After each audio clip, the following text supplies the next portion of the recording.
What's up, everyone? Coach Tony here. In this training, we're going to do dual enrollment demystified. We're going to break down all things about dual enrollment, what that is, how do you best utilize it and maximize this opportunity, and giving you a literal step-by-step guide on how to incorporate this into your academics. If it's a very first time meeting, my name is Coach Tony. I'll be your host and speaker for today. My background actually was a former UC Berkeley admissions reader. That meant when students submitted their applications, I was one of the people who read the apps and recommended yes and no to students.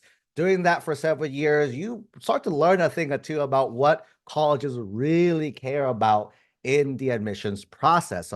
Since then, I got to work at UCLA as a director. I opened my own high school and even became TikTok's first college admissions partner. For the last 16 years, I've been helping families with the college admissions process. Our kids going literally everywhere. A lot of state schools, a lot of private schools, even the elite top 20, top 30 schools. Think of MIT, Caltech, Stanford, the Ivies included, right? And the reason why we've been able to execute that so efficiently with our students, we like to work smart through the process. And today in this training, I'm a huge supporter and proponent of dual enrollment. And this little session, we're going to hopefully convince you to do the same as well. Let me go ahead and share my screen so you guys can kind of see what I'm breaking down. Again, this is the dual enrollment demystified. So first thing, let's talk about it. What is dual enrollment? So in short, dual enrollment is a concept where as a high school student, you can take both high school and college courses, right, at the same time. In theory, dual enrollment is very ambiguous. Dual enrollment just means you're enrolled in two schools. So in theory, for some of you guys who are doing your high school plus like a online high school like a UC Scout, BYU, Silicon Valley High School, all these schools, in theory, that is dual enrollment as well. But for the purposes of this training, we're going to classify dual enrollment as high school plus college courses. Okay. So that's kind of the premise of that here. So now let's talk a little bit about how, right? So what is that's cool as college classes? How is that going to play in this picture here? So let's kind of take a step back. So when it comes to dual enrollment, right? These are dual enrollment literally are college classes. So why is that important? So to understand kind of why this is important, let's take a step back to understand some theory, some things you need to understand about the college admissions process itself. So when it comes to college admissions, there's three factors that you need to have correct. There's the academics, then there's the activities, and then there's the applications itself. These are the three different categories that you got to make sure you have correct on your application itself. Today, we're going to talk on this training, we're going to focus on the academic section, right? The academics. This falls under the academic section here. So when it comes to the academic section, most people think of GPA, right? That's usually what people think about right away. For today, we are not, let's make this in red, we are not going to focus on GPA today. Instead, nor in general, because GPA is not the biggest factor you want to focus on. Instead, you want to focus on two main areas. One is going to be your grade trends over the years in high school. And the second one is going to be your academic rigor, aka your class schedule. How difficult is your schedule, right? Your grade trends is important because they want to see how well you do over time, right? This is between 9th to 12th grades as well. So they'll see all your performance from 9th grade all the way to 12th grade specifically. Academic rigor is important because they want to know how difficult, right, was your schedule. Because again, can you get all straight A's with all regular classes? Sure. But if you start cranking up the rigor, how is that going to affect your academics? That's the other piece of the puzzle here, right? So when it comes to the academic rigor, what we want in here, and again, grade trends, we want strong grades, right? And when it comes to academic rigor, we want rigorous course load relative to your classmates, right? That's going to be the difference here, right? So when it comes to strong grades, strong A's and B's, right? Is a thing, of course, more A's than B's. Again, parents, B's are not bad grades. Seniors, if you're a senior, you do not need to explain a B grade on your application, right? But again, the more A's, the better. And A's or B's, don't worry too much about that, okay? When it comes to rigor, though, rigor is how rigorous of a course load did you do? Think of these as your honors, your accelerated, your advanced, your AP, your IB, your dual enrollment courses. They all count under this rigorous kind of platform, right? So honors, accelerated, advanced, these are based on how your school defines rigor, right? There's the more widely known ones, state to state, country to country, AP, advanced placement, IB, international baccalaureate, DE, dual enrollment, taking college level courses. So that's the biggest thing. So first off, why is this important? So you can like, why is rigor important? Right? College is hard, right? I don't know. I don't know. Students have this idea like I'm gonna work really, really hard in high school, and then oh well, I'm good in college. No, no, no, no. Right? You work hard in high school only to work even harder in college. But the idea is readers, colleges want to know, hey, if I bring you into our school, are you going to be okay? Right? It's like saying, hey, I'm an awesome swimmer at my local pool, but if I put you in the Olympics, would you be able to stay as part? You don't have to win, just can you are you able to stay afloat with the other people? And that's kind of the caliber of these schools, right? Are you going to be okay? Because what the schools don't want, they don't want you to feel it's too overwhelming that you're going to drop out or you have to get kicked out of these schools. So by seeing how difficult your schedule was and seeing that you in combination did really well, strong grades, I'm like, hey, I have trust this student's gonna be okay. So that's kind of why grade trends and rigor is very, very important for us. Okay. So now that we understand theory, right? How is it actually like compare? Because the next big question is APs versus IBs versus dual enrollment, right? Which one is better? Which one is the best one? And again, the answer is kind of relative for every single student, but here's kind of the facts. You guys can decide on your own. Again, I am very biased, right? So when it comes to these, I think the most widely known one is AP. Now, you guys know AP. AP is going to be your advanced placement classes, right? There's two things that make up an AP curriculum, AP-ness of it. There's a 1 year long class, right? It's typically hard, right? Typically hard, a lot of work. And then there's the AP exam in May. So those of you who are taking the AP class right now in May, you'll probably be taking the AP exam itself.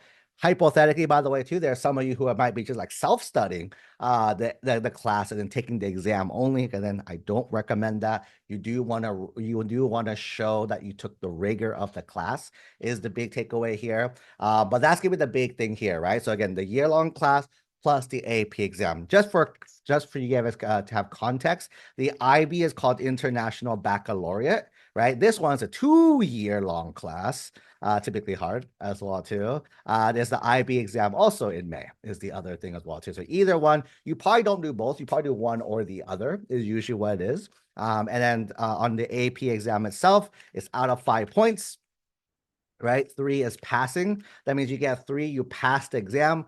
4 or 5 are just kind of extra bonus points. The reason why that is important is that if depending on your score, you may or may not get college credit for the classes. So let's say you took an AP class, you took the AP exam, you got a 3, 3 is passing. But let's say the school you end up going at, they require a 4 or they require even a 5 to actually get the college credit itself. Because of that, you wouldn't get the college credit. You get the class, they'll acknowledge your A, that's awesome, but they won't give you credit. You're going to end up retaking that class once you guys get there to the university. Same thing with the IB curriculum. This is out of 7 points. 5 is passing, right? Similar concept. You get a high enough score, you can go get the credit for the class. Sometimes a 6, sometimes a 7 is what you need to do that. So that is the IB versus the IB and AP.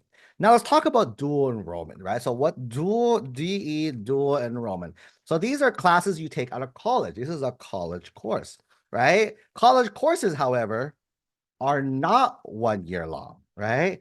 It's typically one term, meaning it's either one semester or 1 quarter, right? It's either half a year or a quarter is like 10 weeks of the year as well too, which means in theory, this cuts the workload in half. So instead of a full year-long class for an AP, they're squeezing that year-long class into one semester, right? I'm going to use semester for these examples, or else I'm going to say semester quarter every single time. There are a few community colleges that do use the quarter system, so keep an eye out for that. But I'm just going to use the word semester because a lot of schools use semester just to keep it the same for everyone, okay?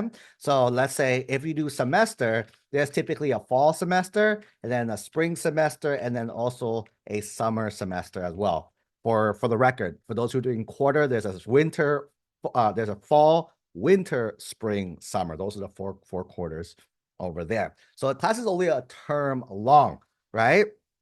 That's number one. Number two is that these are college courses, meaning they could be in person at the local community college, right? As well, too. Some of your high schools are going to start to integrate this as a high school class, so in person at a high school, right? As well, too. But these are also offered online, right? And online, they offer two ways. Also, they offer asynchronous, which is a self-paced class. Think of it as you're going through the class at your own schedule. And the other one is synchronous, meaning you have to log on at a certain time to actually show up to class and participate that way there, okay? So that's basically the four kind of categories we typically see. A lot of our students really like the asynchronous version of these classes. A lot of classes I'm going to recommend today is going to be offered asynchronously for you guys as well. Okay, so what now? They're college classes, they're one term, they're in person or online, right? And here's probably the biggest perk of all. Actually, let's go back a little bit.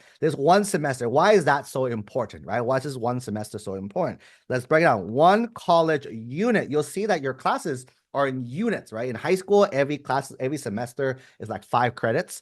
Every college unit is equivalent to 3.3 high school credits, right? Because it has to be compared, right? If you're bringing the credit over to high school, how does it transfer over? So one college U is equivalent to 3.3 high school credit. A typical class is typically 3 college units, 3 to 4 college units. If you do the math, that's basically like 10, right? 10 high school credits. That is, guess how much high school credits is? This is equal to 1 high school year. That means if I took 1 semester of college, that's equivalent to a full year of an AP level course. Right? Look, it's equal in rigor. Now moving down a little more, right? One of the big things that I noticed that a lot of students are scared of in their school is their teacher, right? Your teacher makes or breaks your grade. You probably heard from your child that like, oh my God, this class is so crazy because the teacher is so crazy. That's probably the teacher. Again, the class is the same. If everyone's taking the same class, and how is it different? Is the teacher who's teaching it is a little different every single time. In high school, you don't have a choice. That teacher teaches that class. You want to take that class, you're stuck with that teacher. In college is a little different. In college, if you're actually taking a class, you're able, right, to pick your professor, right? You're able to pick your professor that you want to take the class with. And you'll see that there's one class with like 5, 6, 7 teachers you can pick from for every single class that you could want to do.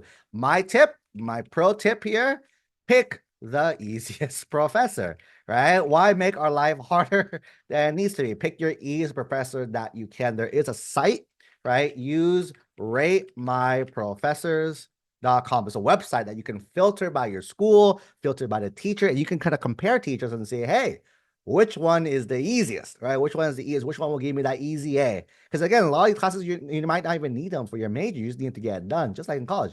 Classes just to be done to move on to the main classes that you do want to spend the most time and learning on as well too, okay? So that's the biggest perk here. So here is the last thing. This is where it gets kind of fuzzy for everyone because again, this is the integration with high school. So this is where it varies a little bit for every single student. I'll kind of talk about the various options. Again, depends, I would say, how lucky you are with this number one, right? Option number one, this is like the far extreme on one end. Your high school is pro dual enrollment, like pro, like I'm right, pro dual enrollment. They understand what dual enrollment is. They understand why you're doing dual enrollment. They understand that you can leverage a lot of perks, right? These schools, you're able to double dip most of your high school requirements via college courses, right? What that means is that when you go to college again, you're going to take English again. When you go to college, you have to take math again, science again, history again. All these classes that you took once in high school, you're going to end up doing it one more time. For schools that understand, they'll say, hey, instead of taking world history at the high school, go ahead and take world history at the college. We'll give you credit for that as well. Hey, you have to do US history. Just take the US history class at the college. Take the political science class, the economics class, your math, your English, your science. All these classes, take it. We will give you credit for both high school and college, right? Just a heads up. This is not the norm. Most schools will not like this. Do not go this way. The schools that do, for those who are interested, the schools typically are very pro this. They have a certain look in their name. It's usually called an early college high school, or they're called a middle college high school. That's kind of the variation of the school's name. These schools, that's their fundamental belief.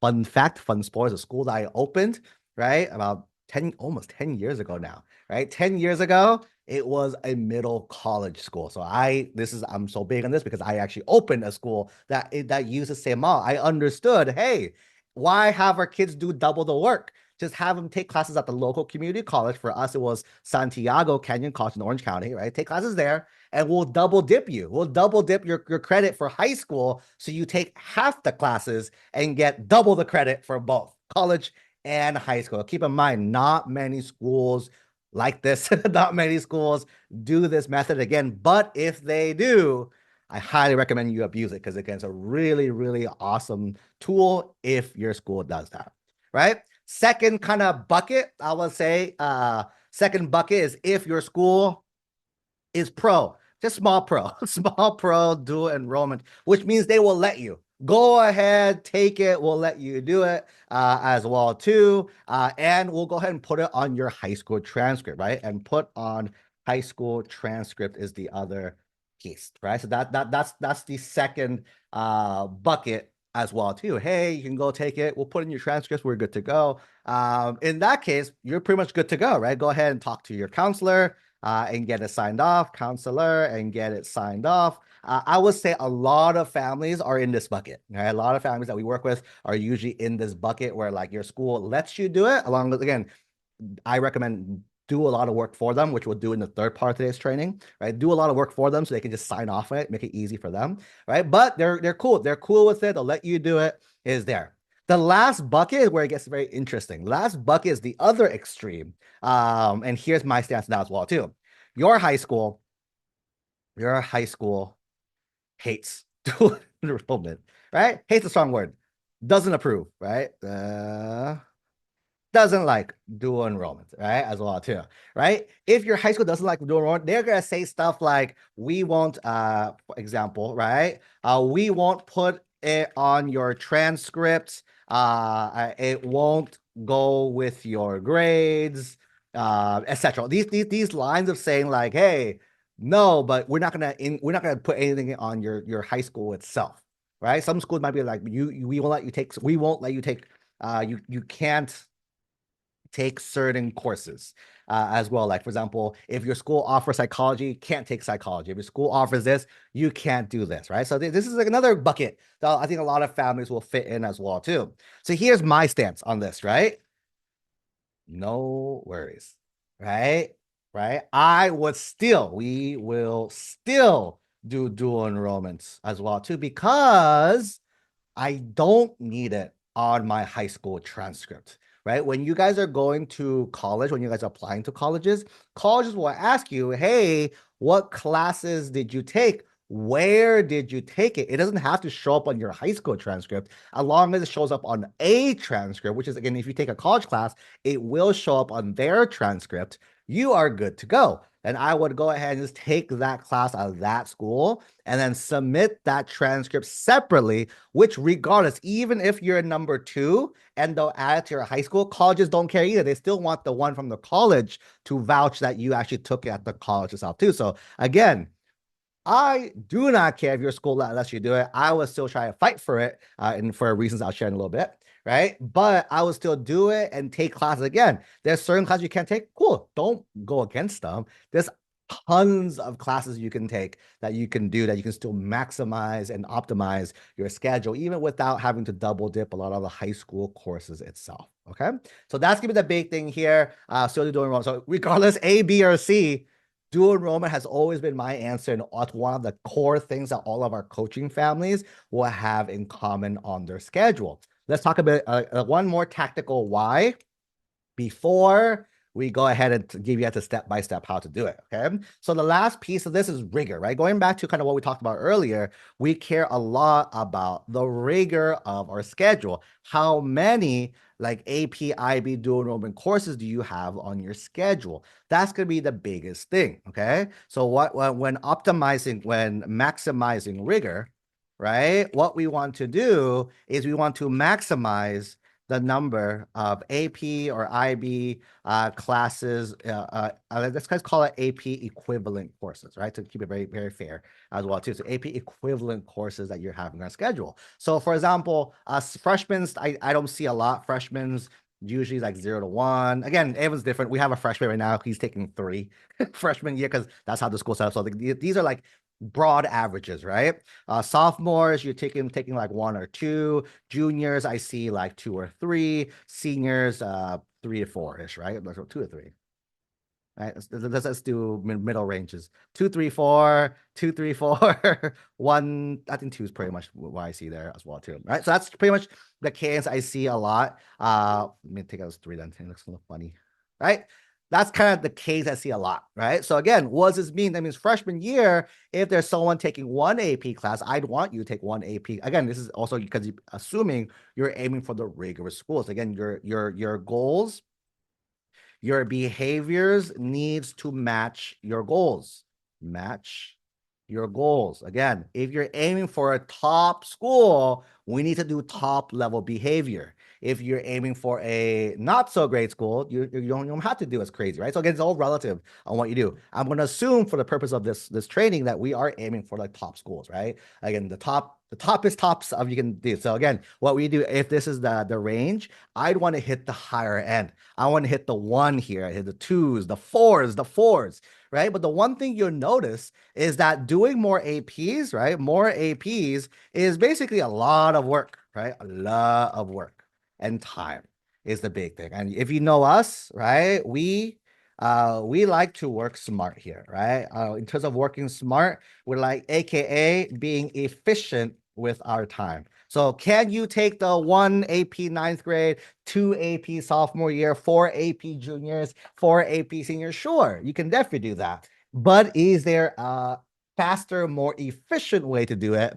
I would argue yes. So let's think about it, right? So freshman year, let's do example, right? Freshman year, you're taking 1 AP class. This is what? This is a full year-long class as well, right? So you're taking a full class year, the whole year there. That's that. 1 is usually not too bad, right? But when you start doing sophomore year, let's say sophomore, you do 2 AP classes. Oof, that gets a little tougher. That's double the workload, double, and this is double. It feels like almost triple, right? And then junior year, you're doing 4 AP classes. Holy moly! And senior year, you're also doing 4 AP classes. Where's the time for senior activities, right? So that's option 1. Let's call this student 1. Right, let's call this student number 1 for me. Student number 1 is doing this. Let's do another example. Let's say this is student number 2. Student number 2 attended this webinar, maybe one of our coaching families, right? And then so they're like, I know, what if I do things a little differently? So freshman year, this student also wants 1 AP class, but instead of doing an AP year-long class, this student took 2 dual enrollment classes. On paper, one semester, he took one in fall, right? One in fall, one in spring. So in theory, if you put it together, that's like one continuous class, right? One continuous class all year round. But on paper, these 2 semester is equals to 2 years of AP equivalent coursework. Huh. Sophomore year, this student had 2 AP classes, right? Oh, let's say this person also take 1 AP class, right? But in addition to the 1 AP class, they took 2 dual enrollment classes. Same thing, one in the fall, one in the spring. So on paper, again, 1 AP class, one in fall, one in spring. So it's also 2 year-long courses is the biggest thing there. This, however, do the math, 1 AP is 1 year, 2 dual enrollment is 2 more years. This is equal to 3 years of AP equivalent coursework, right? And then junior year, this student like, all right, let me take 2 APs this year, but instead of taking that, let me do 4 dual enrollment, 2 in the fall, 2 in the spring, right? 2 classes there, then 2 fall, 2 spring. On paper, this student did 6 years of AP equivalent. And senior year itself, they're like, why am I even doing? Actually, 4 AP. Yeah. Well, why am I doing that? So they maxed out. They did 1 AP at their school, 6 AP dual enrollment, right? Which is usually the max. 3 is usually the max as well, too. 3 in fall, 3 in spring.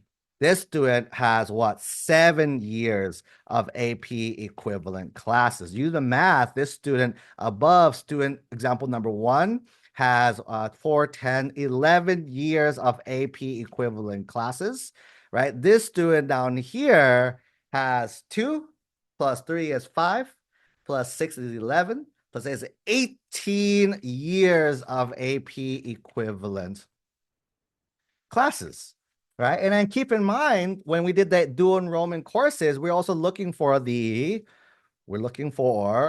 easiest professors. So if you took 18 quote unquote years of an AP with the easy professors, isn't that way easier than like a lot of you kids are scared of AP English? A lot of you kids are scared of AP history, US history, right? So by doing this, you kind of make it a little easier there. So that is kind of justification of why we recommend dual enrollment to a lot of families, right? Again, with our coaching families, you guys know this for those who are in our program, right? We're going to integrate some dual enrollment into your schedule because a lot easier and more efficient than just taking all AP classes itself. Again, why? Going back to the big takeaway, right? Between these 3 areas right here, right? Academics is the least important factor of the admissions process. Not saying it's not important, it's important. Least important. What that means is that we want to spend more of our time on the activities and the application itself, which means we have to minimize the time on academics. So how do we minimize the time while maximizing rigor? Dual enrollment is a beautiful kind of marriage between those two. Okay.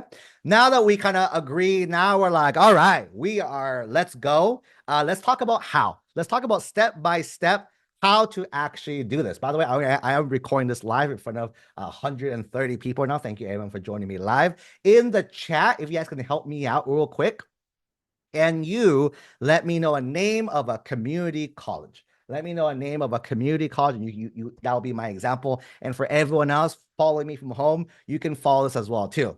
Keep in mind, and hopefully whoever is going to mention it as well, is in California. So we can go ahead and do an example. If you're not in California, everything, by the way, still works. You just got to look up your own specific state's requirements. Okay. So it's not, you can't do this. You can still do this. But you got to go through a few more hoops as well too. So for coaching families, let us know.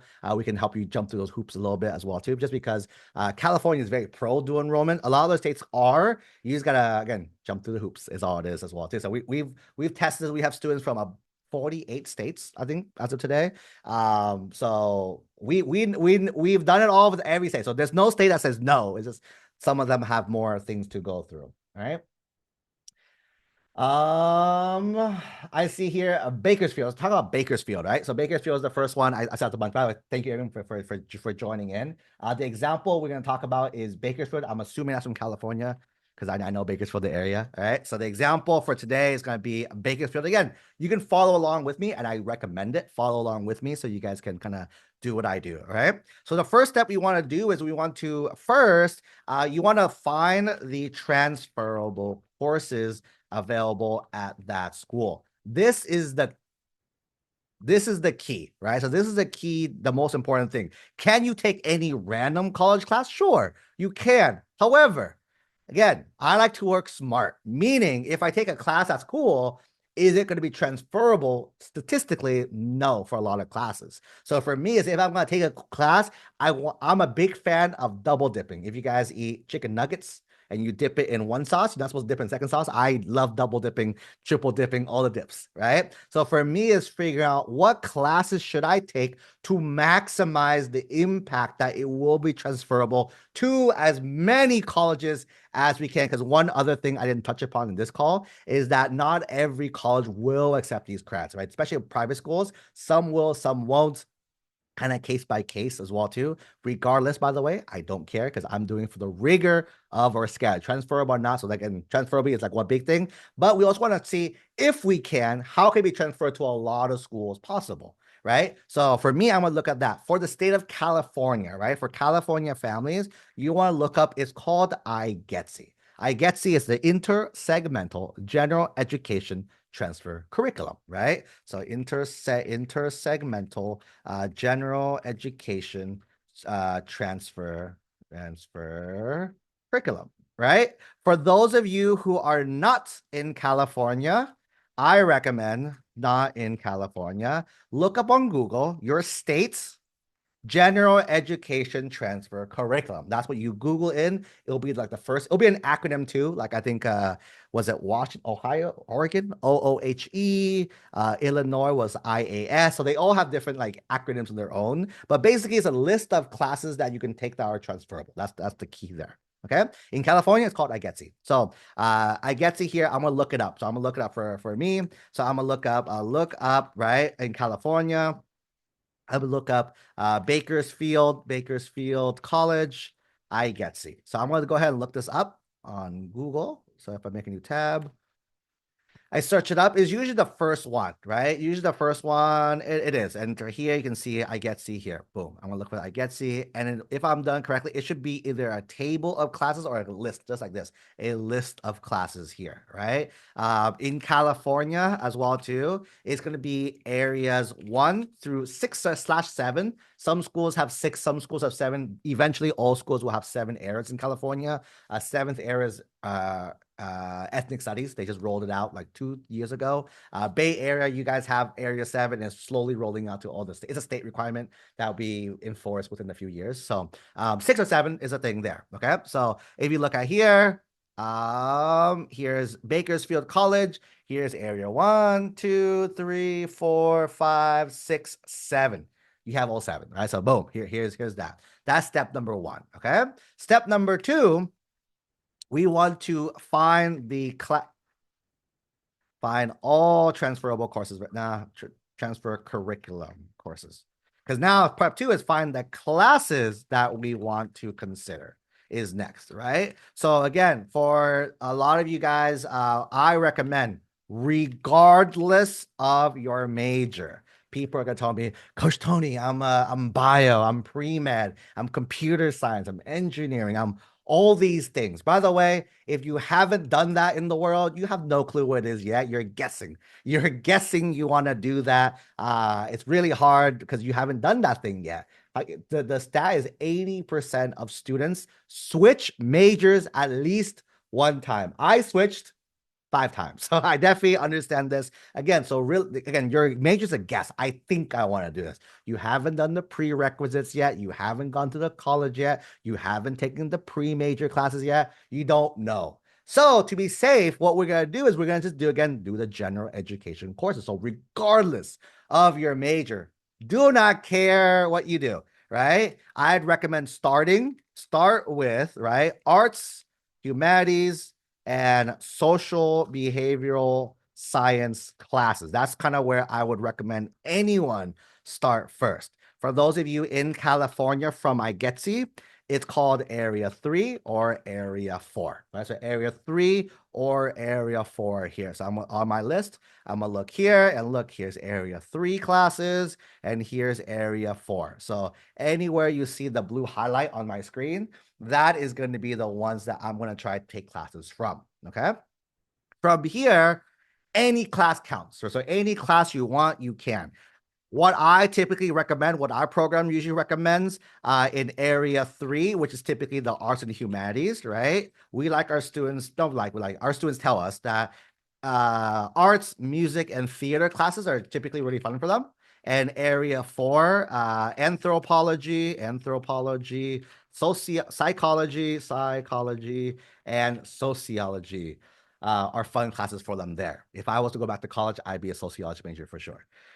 So these are the ones we recommend. Again, you can follow it, you can pick your own, but if you could go back to the catalog here, you'll see, look, area 3, there's arts, there's music, there's theater. There's also other classes. There's ESL, there's English, ethnic studies, history, Japanese, kinesiology, music, philosophy, Spanish.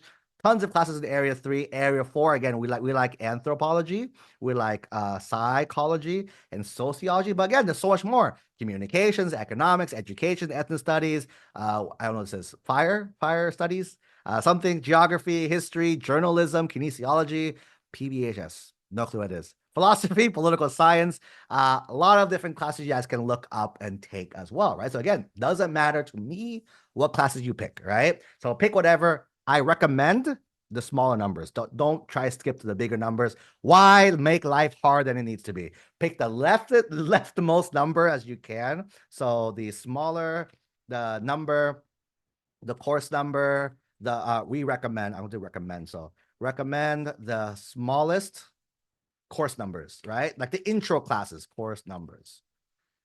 Right? No need to stretch yourself out and jump to like, let's say sociology B45. No, just take B1. Take B1, you're good to go, right? So I'm going to have a few classes in mind. So for our example, right, let's say I'm going to follow my example. So in my example, I'm going to copy it first so I can see it easier. So let's say I'm going to look at either art B1, music B2, theater B12A. I'm also going to look at area 4, right? These classes as well. I'm going to look at anthropology B2. I'm going to look at psychology B1A, and look at sociology B1. Again, your school is different. Every school's numberings is different as well too. Okay, so I'm gonna look at these first, and then we might go more, but for now, let's look at that. Then the next step, we're in step 3. Step 3 is look up the class schedule.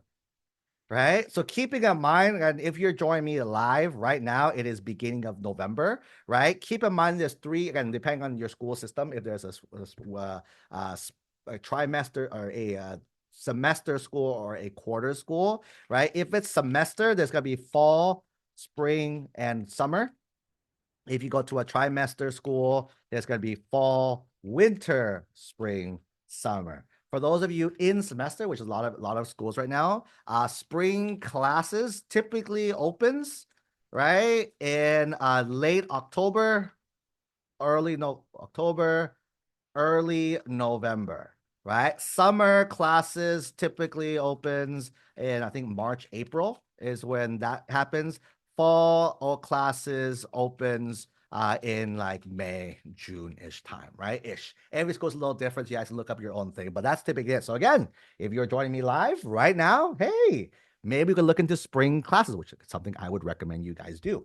So now let's go back to that. So I'm gonna go look up I'm on Google to make it faster. Bakersfield College spring class schedule, right? So we'll look at the class schedule here, and then you'll see here the academic calendar. This is the calendar.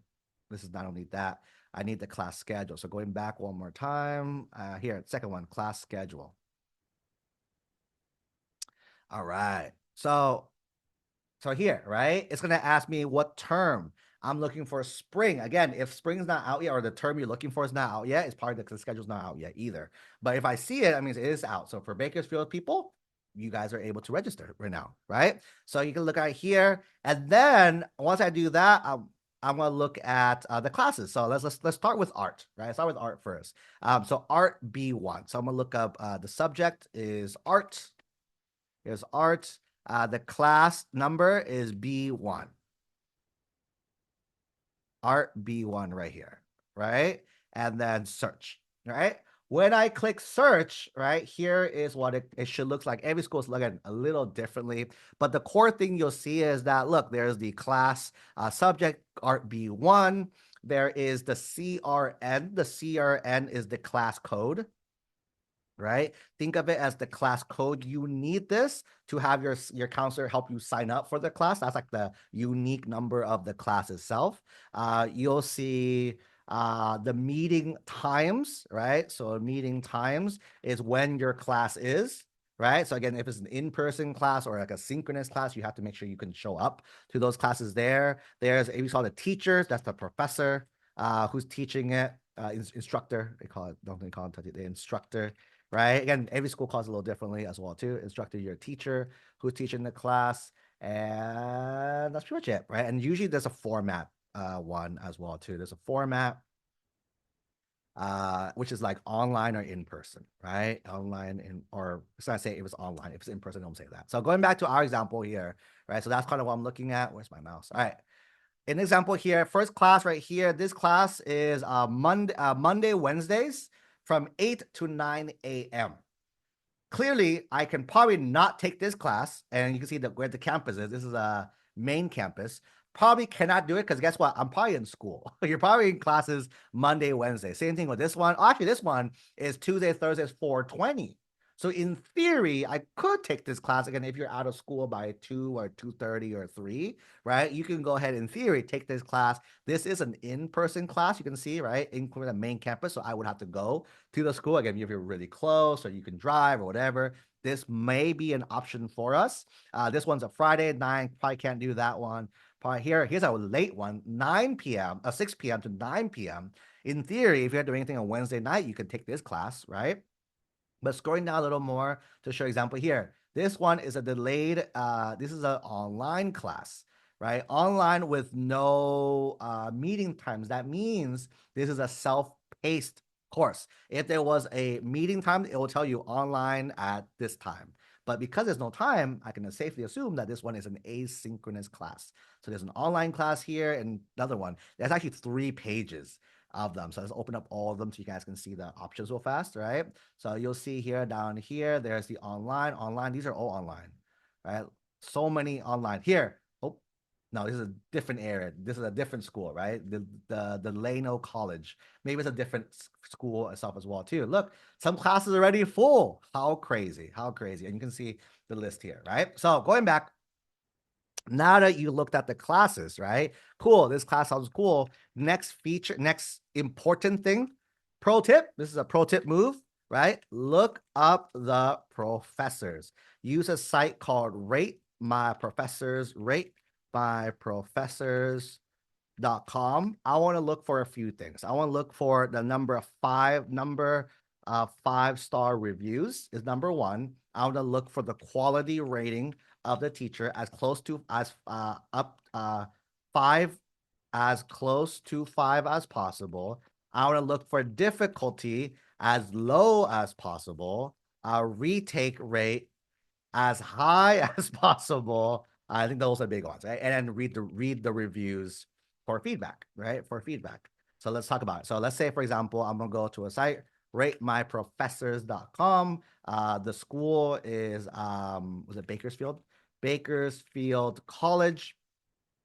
There we go, right there. And then the teacher's name. So going back to our schedule, right? So look in here. I probably can't do this one, but hey, I can probably do that Wednesday night class. Here, the Wednesday night class, I'm not doing anything. I'm off of school. That's my one day off. Let me take a class. So you look at the teacher's name. This is Rickard, right? Rickard is teaching the class. If I put Rickard in this right here, Rickard, oop, is there no Rickard?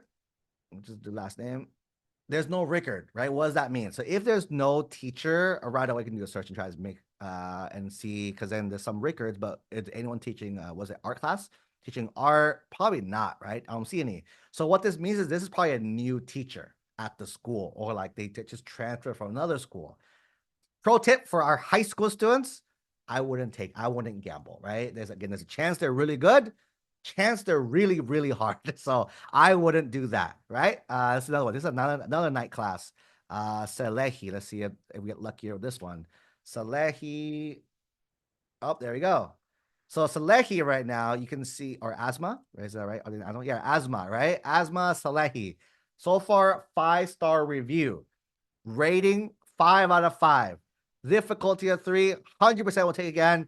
This looks good. However, the issue is only one person has said something nice about them, right? So again, you'll see amazing job, blah, blah, blah, do it. So only one review. Again, I put it up there. I put it on the list, but again, is that the right away? Probably not yet. So let's just keep it there, right? So let's go down to some online classes. So here's some online courses here, right? You'll see on the right side here, see how there's 45 seats and 20 wait list. So if the classes are full, the wait list, you can sign up for the wait list and they'll probably get you in if there's room afterwards. So first teacher here, this one's online. This teacher's name is Madigan. Let's look up Madigan. Here, Madigan, boom, Madigan. Good example, right? So this one has a lot of 5-star reviews, a few other ones, again, which is realistic, not able to be perfect as well, too. Quality, 4 out of 5, not bad. 92% will take in, that's pretty good. Difficulty, 2.2. Now let's read the reviews, right? This one, love this class, got an A+ in the class. Next person, easy class to take online. What do I recommend? I like the word easy. Right, next one. Online, pass when they do the work, read, quiz it, easy pass. No reason to fail unless you don't do the modules. Again, I feel like I'm gonna do the modules. So far, good. Excellent, took the quiz, very easy, not a lot of homework so far. Easy A. So far, this person's selling themselves, right? Let's scroll down and see any bad reviews also, because again, this person, again, doesn't have syllabus, blah, blah, blah, no discussions, like that, right? So, because you want to read the goods and the bads with it to see like, hey, is this because they're not a grade, not a great person, and all that stuff as well too. You kind of see as well too, right? And also look at the years. Years make a difference too. Teachers change after year, so you want to look at the more recent ones to kind of see how they are recently.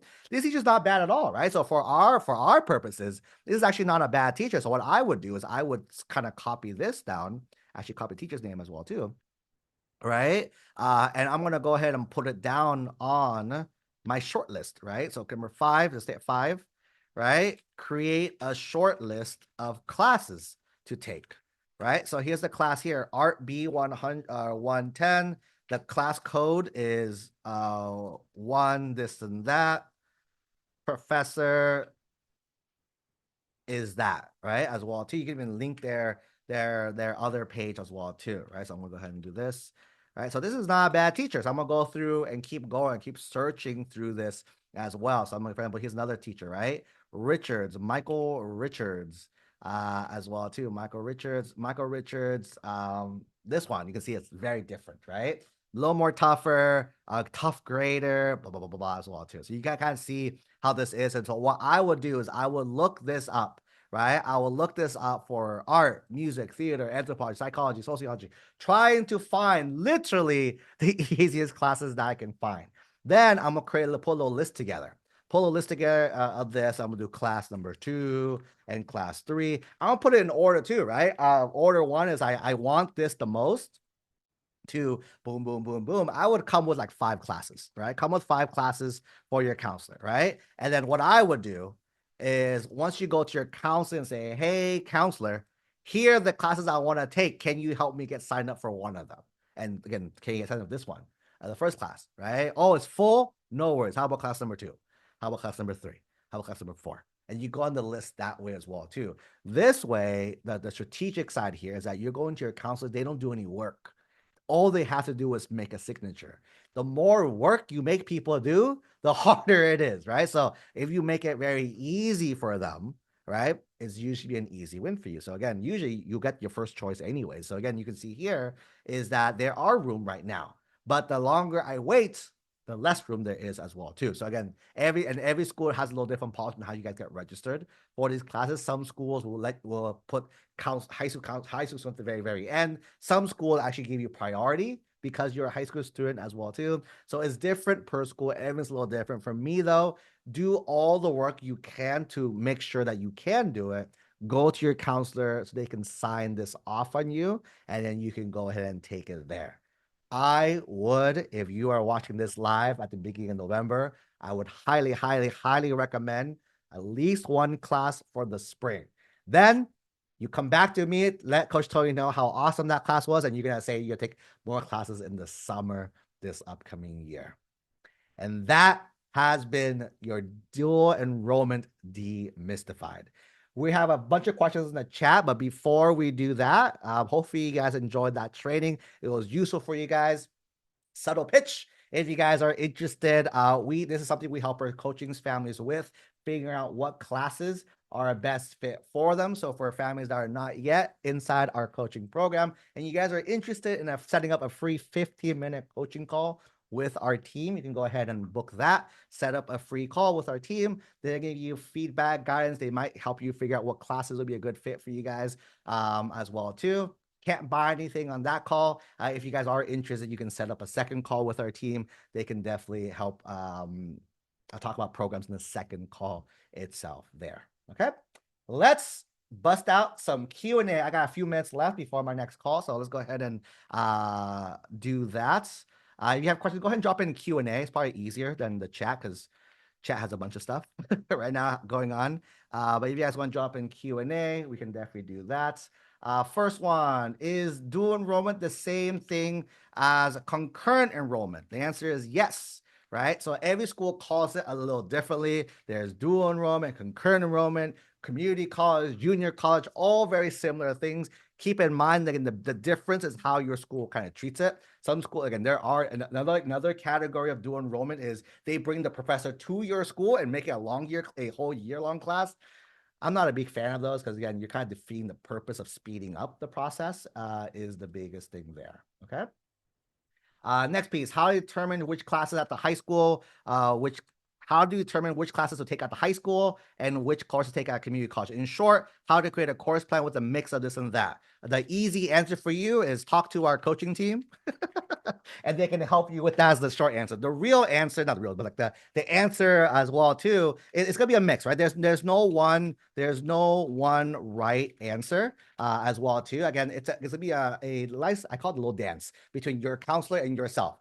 If it was me, if I was your counselor, I would let students take as many community college classes as you can, because that's how my high school was designed, because I understand the format of that. That being said, your real restriction is going to be your high school counselor of like what they allow, what they don't allow. For me, is let's work with them to a certain level and see what we can or cannot get away with. And I would make that mix there. So again, that's kind of the answer. I know it's not the exact answer you were thinking about, but that's the big thing there. Okay.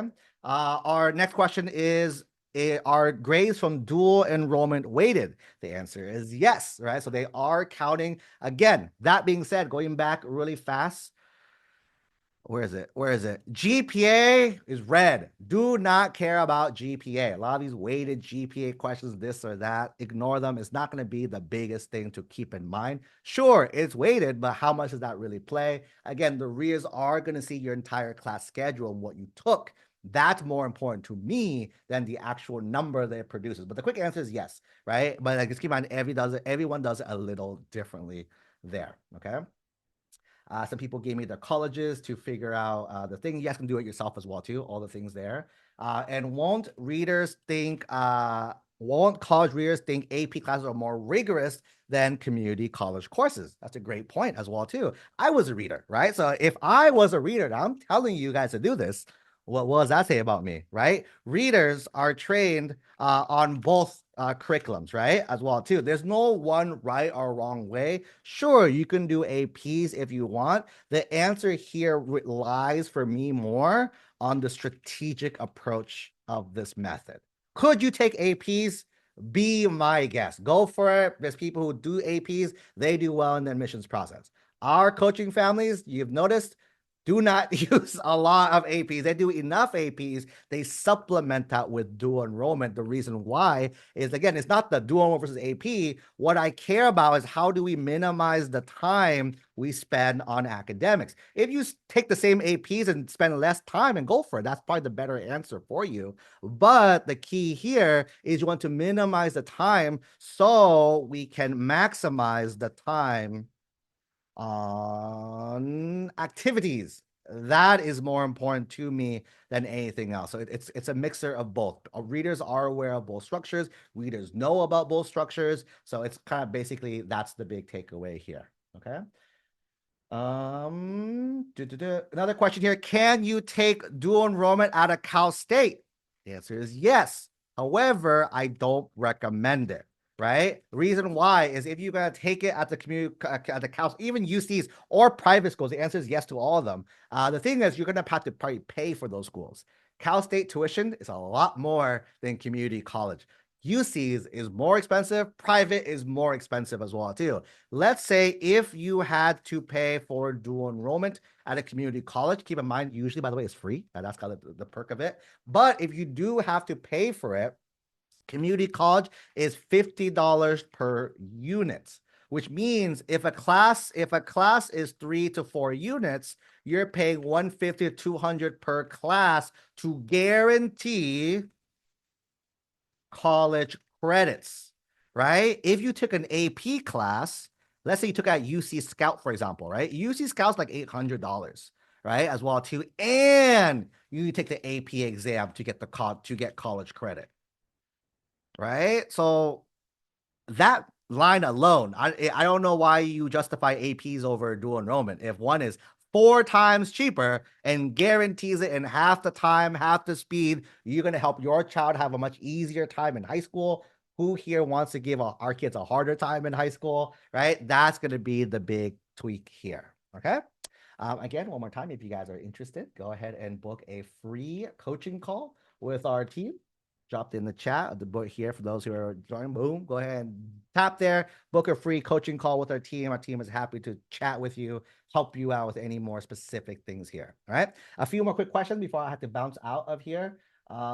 Is it hard to get classes at the community college, right? Yes and no, right? So it depends on how your school is set up. It depends on your status as a student as well too. It was your very, very first semester. If your school is not pro dual enrollment, it might be a little harder, right? So again, it's all about, I would, again, the biggest tip is be proactive and always be ready, right? And be ready.